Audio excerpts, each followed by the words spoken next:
ବର୍ଷେ ନୁହେଁ କି 2 ବର୍ଷ ନୁହେଁ ବରଂ ମାତ୍ର 12 ଦିନର ବ୍ୟବଧାନ।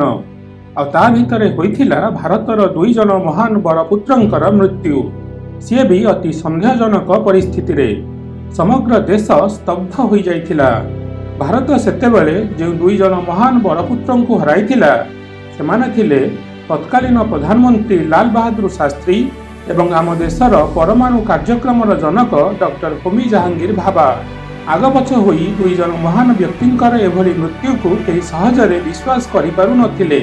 ଶାସ୍ତ୍ରୀଙ୍କର 1966 ମସିହା ଜାନୁଆରୀ 11 ତାରିଖରେ ତତ୍କାଳୀନ ସୋଭିଏତ ୟୁନିୟନର ତାସ୍କେଣ୍ଟ ସହରରେ ମୃତ୍ୟୁ ହୋଇଥିଲା ବେଳେ ଭାବାଙ୍କର ସେହି ମାସ 24 ତାରିଖରେ ପଶ୍ଚିମ ୟୁରୋପର ମଣ୍ଟ ବ୍ଲାଙ୍କ ଶୃଙ୍ଗ ନିକଟରେ ସଂଘଟିତ ଏକ ଯାତ୍ରୀବାହୀ ବିମାନ ଦୁର୍ଘଟଣାରେ ମୃତ୍ୟୁ ଘଟିଥିଲା। ସେବେଠାରୁ ଏହି 2 ଜଣଙ୍କର ମୃତ୍ୟୁକୁ ନେଇ ଚର୍ଚ୍ଚା ଜାରି ରହିଥିଲା। ସେମାନଙ୍କର ମୃତ୍ୟୁ ସ୍ୱାଭାବିକ ନଥିଲା ବୋଲି ଅନେକ ଯୁକ୍ତି ବାଢ଼ିଥିଲେ। ଏହା ପଛରେ ନିଶ୍ଚିତ କାହାର ନା କାହାର ଷଡ଼ଯନ୍ତ୍ର ଅଛି ବୋଲି ଦାବି କରୁଥିଲେ। ଆଉ ଏଭଳି ଅଭିଯୋଗ ସମ୍ପୂର୍ଣ୍ଣ ଆଧାରହୀନ ନଥିଲା। କିଛି ଘଟଣା ଯୋଗୁଁ ଏଭଳି ସନ୍ଦେହ ଆହୁରି ଦୃଢ଼ୀଭୂତ ହୋଇଥିଲା। 1965 ମସିହାର ଭାରତ ଓ ପାକିସ୍ତାନ ଯୁଦ୍ଧ ପରେ 2 ଦେଶ ମଧ୍ୟରେ ଶାନ୍ତି ବୁଝାମଣା କରିବା ପାଇଁ ସୋଭିଏତ ୟୁନିୟନ ମଧ୍ୟସ୍ଥତା କରିଥିଲା। ସେଥିପାଇଁ ସୋଭିଏତ ୟୁନିୟନର ତାସ୍କେଣ୍ଟ ସହରରେ ଭାରତ ଓ ପାକିସ୍ତାନର ରାଷ୍ଟ୍ରମୁଖ୍ୟଙ୍କ ଭିତରେ ବୁଝାମଣା ହେବ ବୋଲି ସ୍ଥିର ହୋଇଥିଲା। ଲାଲ ବାହାଦୁର ଶାସ୍ତ୍ରୀ ସେଥିପାଇଁ ତାସ୍କେଣ୍ଟ ଯାଇଥିଲେ ଏବଂ ସେଠାରେ ଏକ ହୋଟେଲରେ ରହିଥିଲେ। 1966 ମସିହା ଜାନୁଆରୀ 10ରେ ଶାସ୍ତ୍ରୀ ଓ ପାକିସ୍ତାନର ତତ୍କାଳୀନ ସାମରିକ ଶାସକ ଆୟୁବ ଖାନଙ୍କ ଭିତରେ ଶାନ୍ତି ରାଜିନାମା ସ୍ୱାକ୍ଷରିତ ହୋଇଥିଲା। ଏହାପରେ ଶାସ୍ତ୍ରୀ ହୋଟେଲରେ ନିଜ କକ୍ଷକୁ ଫେରିଲେ। ସେଠାରୁ ଫୋନରେ ନିଜ ପତ୍ନୀ ଓ ଝିଅଙ୍କ ସହିତ କଥା ବି ହେଲେ। ଆଉ ତାର ମାତ୍ର କିଛି ଘଣ୍ଟା ପରେ ଅର୍ଥାତ୍ ରାତି 2ଟା ବେଳକୁ ତାଙ୍କର ଆକସ୍ମିକ ମୃତ୍ୟୁ ହେଲା। ସେତେବେଳେ କୁହାଯାଇଥିଲା କି ହୃଦଘାତ କାରଣରୁ ତାଙ୍କର ମୃତ୍ୟୁ ହୋଇଥିଲା। ଶାସ୍ତ୍ରୀଙ୍କର କିଛି ବର୍ଷ ଆଗରୁ ବି ଥରେ ହୃଦଘାତ ହୋଇଥିଲା। ତେଣୁ ଏହି କଥାଟାକୁ କିଛି ଲୋକ ବିଶ୍ୱାସ କରିଥିଲେ। ତେବେ ଶାସ୍ତ୍ରୀଙ୍କ ନିକଟତର କିଛି ଲୋକ ଏହାକୁ ସହଜରେ ଗ୍ରହଣ କରିପାରୁନଥିଲେ, କାରଣ ସେମାନେ ନିଜ ଆଖିରେ ଦେଖିଥିଲେ ଯେ ମୃତ୍ୟୁ ପରେ ଶାସ୍ତ୍ରୀଙ୍କର ପୁରା ଦେହ ନୀଳ ପଡ଼ିଯାଇଥିଲା।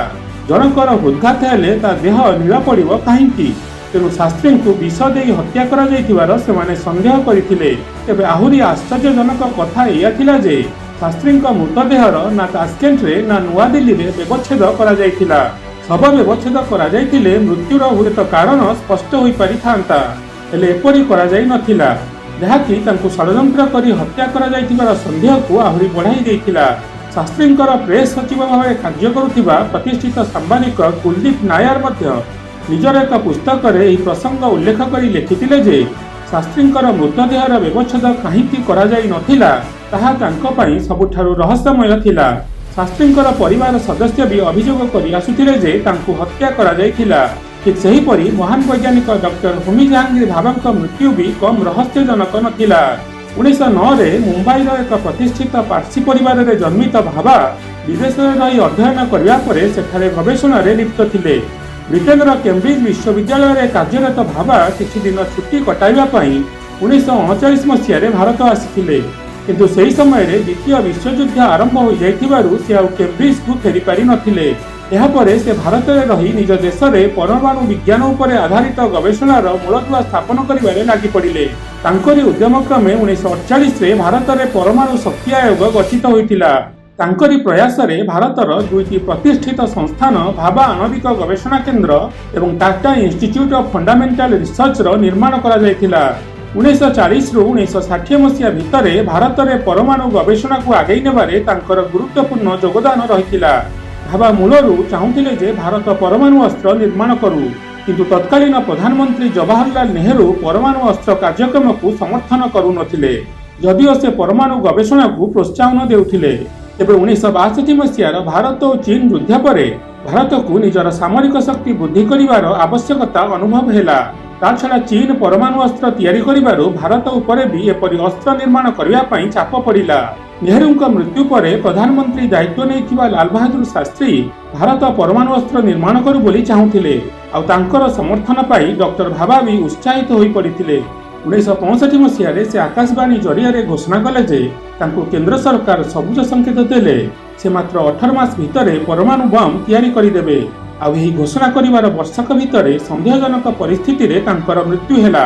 ସିଏ ବି ଶାସ୍ତ୍ରୀଙ୍କ ସନ୍ଦେହଜନକ ମୃତ୍ୟୁର ମାତ୍ର 12 ଦିନ ପରେ ମାନେ ଭାରତକୁ ପରମାଣୁ ଅସ୍ତ୍ରରେ ବଳିଦାନ କରିବାକୁ ଚାହୁଁଥିବା ଜଣେ ରାଜନେତା ଓ ଜଣେ ବୈଜ୍ଞାନିକ ଉଭୟଙ୍କର ଆଗପଛ ହୋଇ ମୃତ୍ୟୁ ହେଲା। ଡକ୍ଟର ଭାବା ଏକ କାର୍ଯ୍ୟକ୍ରମରେ ଯୋଗ ଦେବାକୁ ଅଷ୍ଟ୍ରିଆର ରାଜଧାନୀ ଭିଏନା ଯାଉଥିଲେ। 1966 ଜାନୁଆରୀ 24 ତାରିଖରେ ସେ ଯାଉଥିବା ଏୟାର ଇଣ୍ଡିଆର ବିମାନ ପଶ୍ଚିମ ୟୁରୋପର ଆଲ୍ପସ୍ ପର୍ବତମାଳାର ଏକ ଉଚ୍ଚତମ ଶୃଙ୍ଗରେ ପିଟି ହୋଇ ଦୁର୍ଘଟଣାଗ୍ରସ୍ତ ହେଲା। ବିମାନରେ ଡକ୍ଟର ଭାବାଙ୍କ ସମେତ 117 ଜଣ ଯାତ୍ରୀଙ୍କର ମୃତ୍ୟୁ ହେଲା। ଦୁର୍ଘଟଣା ଏତେ ଦୁର୍ଗମ ସ୍ଥାନରେ ହୋଇଥିଲା ଯେ ସେଠାରୁ ମୃତଦେହ ଗୁଡ଼ିକୁ ବି ଉଦ୍ଧାର କରାଯାଇ ପାରିଲା ନାହିଁ। ତାର କିଛି ଦଶନ୍ଧି ପରେ ବି ପର୍ବତାରୋହୀମାନେ ସେଠାରୁ ବିମାନର ଧ୍ୱଂସାବଶେଷ ଓ ଯାତ୍ରୀମାନଙ୍କର ବିଭିନ୍ନ ସାମଗ୍ରୀର ଅବଶେଷ ଠାବ କରିଥିଲେ। ସେତେବେଳେ କୁହାଯାଇଥିଲା କି ଜେନିଭା ବିମାନବନ୍ଦରର ନିୟନ୍ତ୍ରଣ କକ୍ଷ ସହିତ ବିମାନର ପାଇଲଟଙ୍କ ଯୋଗାଯୋଗରେ କିଛି ଭୁଲ ବୁଝାମଣା ଯୋଗୁଁ ପାଇଲଟ ଜଣକ ଉକ୍ତ ଶୃଙ୍ଗର ଅବସ୍ଥିତି ଠିକ୍ ଜାଣିପାରି ନଥିଲେ। ତେଣୁ ବିମାନଟି ପର୍ବତମାଳାରେ ବାଡ଼େଇ ହୋଇ ଚୁରମାର ହୋଇଯାଇଥିଲା। ହେଲେ ଏହି ଦୁର୍ଘଟଣା ବି ସେତିକି ରହସ୍ୟଜନକ ଥିଲା, କାରଣ ସମାନ ଜାଗାରେ 1950 ମସିହାରେ ବି ଏୟାର ଇଣ୍ଡିଆର ଆଉ ଏକ ବିମାନ ଦୁର୍ଘଟଣାଗ୍ରସ୍ତ ହୋଇଥିଲା। ସେଥିରେ 48 ଜଣ ପ୍ରାଣ ହରାଇଥିଲେ। ଗୋଟିଏ ଜାଗାରେ ଗୋଟିଏ କମ୍ପାନୀର ବିମାନ ବାରମ୍ବାର କାହିଁକି ଦୁର୍ଘଟଣାଗ୍ରସ୍ତ ହେଉଛି ବୋଲି ପ୍ରଶ୍ନ ଉଠିଥିଲା। ତେବେ 1966 ମସିହାର ଦୁର୍ଘଟଣା ପରେ ଫ୍ରାନ୍ସ ସରକାର ଏହା ଯାଞ୍ଚ କରାଇ କହିଥିଲେ ଯେ ବିମାନର ପାଇଲଟଙ୍କ ତ୍ରୁଟି ଯୋଗୁଁ ଏପରି ଘଟିଥିଲା। ତେବେ ଫ୍ରାନ୍ସର ସରକାରୀ ଗଣମାଧ୍ୟମ ସଂସ୍ଥା ORTFର ସମ୍ପାଦକ ସେଠାକାର ସରକାରଙ୍କ କଥାକୁ ବିଶ୍ୱାସ ନ କରି ଦୁର୍ଘଟଣା ସ୍ଥଳକୁ ନିଜର ଏକ ସ୍ୱତନ୍ତ୍ର ଯାଞ୍ଚ ଟିମ୍ ପଠାଇଥିଲେ। ସେହି ଟିମ୍ ସେଠାରେ କିଛି ଧ୍ୱଂସାବଶେଷ ପାଇଲା ଯାହାକି ଏୟାର ଇଣ୍ଡିଆ ବିମାନର ନଥିଲା। ତେଣୁ ସେହି ସଂସ୍ଥା ନିଜ ରିପୋର୍ଟରେ ଦାବି କଲା ଯେ ଅନ୍ୟ ଏକ ବିମାନ ସହ ଧକ୍କା ଲାଗିବାରୁ ଏୟାର ଇଣ୍ଡିଆର ବିମାନ ଦୁର୍ଘଟଣାଗ୍ରସ୍ତ ହୋଇଥିଲା। ତାପରେ ପୁଣି କୁହାଯାଇଥିଲା କି ଫ୍ରାନ୍ସ ସେନାର ଗତିବିଧି ଉପରେ ନଜର ରଖିବାକୁ ଆସିଥିବା ଇଟାଲୀର ଏକ ସାମରିକ ବିମାନ ସହ ଏୟାର ଇଣ୍ଡିଆ ବିମାନର ଧକ୍କା ଲାଗିଥିଲା। ପୁଣି କେତେକ ଦାବି କରିଥିଲେ ଯେ ମିସାଇଲ ମାଡ଼ କରି ତାକୁ ଖସାଇ ଦିଆଯାଇଥିଲା। ତେବେ ସେହି ବିମାନରେ ଭାରତର ପ୍ରତିଷ୍ଠିତ ବୈଜ୍ଞାନିକ ଡକ୍ଟର ଭାବାଙ୍କ ରହିବା ହିଁ ପୁରା ଘଟଣାକୁ ସନ୍ଦେହଜନକ କରିଦେଇଥିଲା। ବର୍ଷ ବର୍ଷ ଧରି ଏହି ସନ୍ଦେହ ଜାରି ରହିଥିଲା ଆଉ ଏହାର ରହସ୍ୟ ଉନ୍ମୋଚିତ ହୋଇଥିଲା 2008 ମସିହାରେ। 60 ଦଶକରେ ଆମେରିକାର ଗୁପ୍ତଚର ସଂସ୍ଥା CIAର ଅପରେସନ ବିଭାଗର ଉପମୁଖ୍ୟ ଭାବେ କାର୍ଯ୍ୟରତ ରବର୍ଟ ଟି କ୍ରାଉଲିଙ୍କର ଏକ ସାକ୍ଷାତକାରର ଅଂଶ ସେହି ବର୍ଷ ସାର୍ବଜନୀନ ହେଲା। ଗ୍ରେଗୋରୀ ଡଗ୍ଲାସ୍ ନାମକ ଜଣେ ସାମ୍ବାଦିକଙ୍କୁ ସେହି ସାକ୍ଷାତକାର ଦେଇଥିଲେ। ଏହା ଏକ ପୁସ୍ତକ ଆକାରରେ ପୂର୍ବରୁ ପ୍ରକାଶିତ ହୋଇସାରିଥିଲା। ଏହାର ନାମ ଥିଲା କନଭରସେସନ ୱିଥ୍ କ୍ରୋ। ଏହି ପୁସ୍ତକର କିଛି ଅଂଶକୁ ଅନ୍ୟ ଏକ ଗଣମାଧ୍ୟମ ସଂସ୍ଥା 2008 ମସିହାରେ ପ୍ରକାଶିତ କରିଥିଲା। ଏହାପରେ ଉକ୍ତ ସାକ୍ଷାତକାରର ବିଷୟବସ୍ତୁକୁ ନେଇ ସାରା ଦୁନିଆରେ ଚର୍ଚ୍ଚା ଆରମ୍ଭ ହୋଇଥିଲା। ଏହି ସାକ୍ଷାତକାରରେ CIA ଅଧିକାରୀ କ୍ରାଉଲି ସ୍ପଷ୍ଟ ଭାବେ କହିଥିଲେ ଯେ ତାଙ୍କରି ସଂସ୍ଥା ହିଁ ଭାରତର ପୂର୍ବତନ ପ୍ରଧାନମନ୍ତ୍ରୀ ଶାସ୍ତ୍ରୀ ଓ ପରମାଣୁ ବୈଜ୍ଞାନିକ ଭାବାଙ୍କୁ ହତ୍ୟା କରିଥିଲା। ସେ କହିଥିଲେ ଭାରତ 60 ଦଶକରେ ପରମାଣୁ କାର୍ଯ୍ୟକ୍ରମରେ ବହୁତ ପ୍ରଗତି କରିଥିଲା। ସେମାନେ ପରମାଣୁ ବମ୍ ତିଆରି କରିବାକୁ ଚାହୁଁଥିଲେ। ସେଥିରେ ପୁଣି ଭାରତ ସୋଭିଏତ ୟୁନିୟନ ସହ ହାତ ମିଳାଇଥିଲା। ତେଣୁ ଭାରତ ପରମାଣୁ ବମ୍ ତିଆରି କରିଥିଲେ ତାକୁ ପାକିସ୍ତାନ ଉପରେ ପ୍ରୟୋଗ କରିଥାନ୍ତା। ତା ଯୋଗୁଁ ଆମେରିକାର ସ୍ୱାର୍ଥହାନି ହେବାର ଥିଲା। ଆମେ ଭାବାଙ୍କୁ ବହୁତ ଥର ଚେତାବନୀ ଦେଲୁ, ପରମାଣୁ ବୋମା ନିର୍ମାଣ କାର୍ଯ୍ୟକ୍ରମରୁ କ୍ଷାନ୍ତ ରହିବାକୁ କହିଲୁ, କିନ୍ତୁ ସେ ଅହଙ୍କାରୀ ଆମ କଥାକୁ ଖାତିର କଲାନି। ତେଣୁ ଆମେ ତାକୁ ଉଡ଼େଇ ଦେଲୁ। ସେ ଯେଉଁ ବିମାନରେ ଯାଉଥିଲା ତାର କାର୍ଗୋ ରଖାଯାଉଥିବା ସ୍ଥାନରେ ଆମେ ବୋମା ଖଞ୍ଜି ଦେଇଥିଲୁ। ଆମେ ବିମାନକୁ କୌଣସି ସହର ଉପରେ ଉଡ଼ାଇବା ବଦଳରେ ପାର୍ବତ୍ୟାଞ୍ଚଳରେ ଉଡ଼ାଇବାକୁ ନିଷ୍ପତ୍ତି ନେଇଥିଲୁ।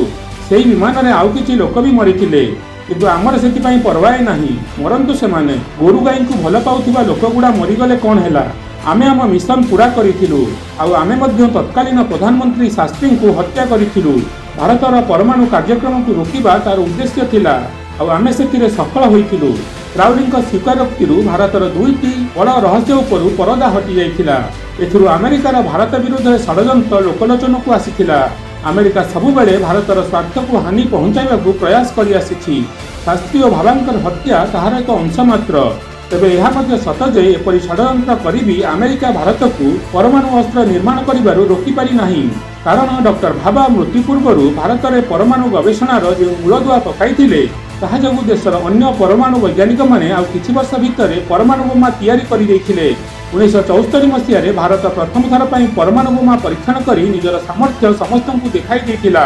ଆମେରିକାର ଏଭଳି ଷଡ଼ଯନ୍ତ୍ର ଯୋଗୁଁ ଭାରତ ନିଜର ଦୁଇ ବରପୁତ୍ରଙ୍କୁ ହରାଇଥିଲେ ବି ଦେଶ ପ୍ରତି ସେମାନଙ୍କର ଅବଦାନକୁ ଭାରତବାସୀ ସବୁବେଳେ ସ୍ମୃତିଚାରଣ କରିବେ। ଜୟ ହିନ୍ଦ।